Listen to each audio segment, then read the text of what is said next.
With the NBA playoffs starting on Monday, we now know who is in and who is out. That is minus the 8th seed in the West, which will be determined this weekend in the NBA's first ever play-in round between the Blazers and the Grizz. The NBA restart full of surprises, many of them great, like tremendous play from Damian Lillard and the Suns, who went 8-0 in the bubble. But also, we saw some tough ones, like the Spurs failing to make the playoffs for the first time in 22 years. Kendrick Perkins back with us for this discussion, and Stephen A. Smith, we'll start with you. All right, we had 22 teams enter the bubble, 16 enter the playoffs on Monday.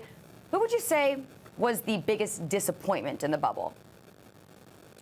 Well, listen, it's a matter of preference. And for me, my personal opinion would be the Philadelphia 76ers. I mean, I look at Philadelphia right now. Tobias Harris came on this show before the bubble. He's somebody I'm incredibly fond of. And he talked about how they were ready to go and what have you. Guess what? They weren't ready to go.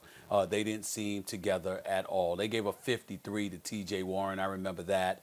There were plenty of times when they got outplayed, particularly their performances in the fourth quarter haven't been impressive at all. You're looking at Ben Simmons. He ultimately goes down. He gets himself injured. Joel Embiid is expected to step up, but he tweaks his ankle. The chemistry didn't appear to be there. And then you combine that with looking at the Josh Richardsons of the world, the Shake Miltons of the world, and how that was supposed to change things up. Tobias Harris, what the expectations were, because he's getting $180 million. You just look around, and to me, the thing that's flagrantly missing is leadership. I'm incredibly fond of Coach Brett Brown as a person, and I'm not challenging his knowledge of the game of basketball, but there's something about the pulse of this team that he just does not have. It's just that simple. And I can see a change coming in Philadelphia, to be quite honest with you, with that head coaching spot, because they've got too much talent. We have actually had conversations about Joel Embiid and Ben Simmons and whether they should stay together or whether they should part ways. And what we should have been talking about is there a coach out there who can get them to maximize their potential for the benefit of a championship caliber team. And right now, when you look at Brett Brown, I don't think the pulse of the team is there. He's got an excuse now because Ben Simmons has gone down and Joel Embiid, again, isn't 100% healthy. But just looking at the Philadelphia 76ers, it's too much talent for us to have so many questions. And I would remind everybody that these questions just didn't come when the bubble play arrived.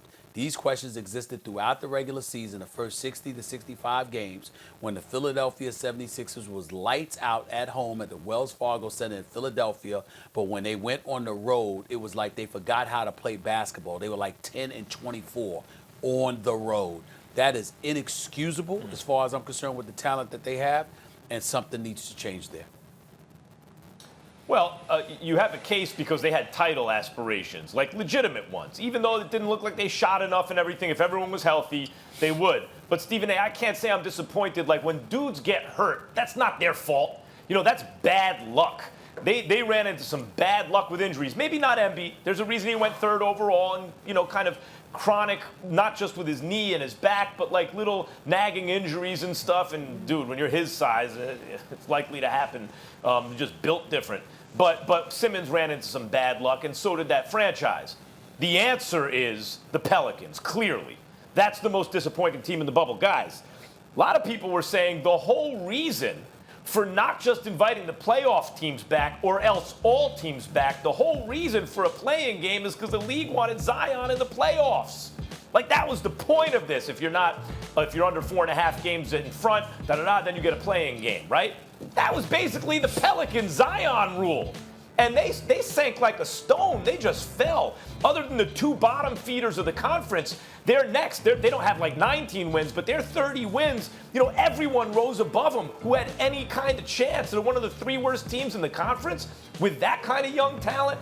Now, it's young talent. I get it. Zion had to take time off for personal reasons. He came back. He did not look in shape. They held back his minutes. Whether or not you think that was the right idea, that was the fact of the matter. They didn't play with a lot of energy. And it was not just for the league and the fans that you want to see Zion in there, but it would have been a very good thing. This team has time.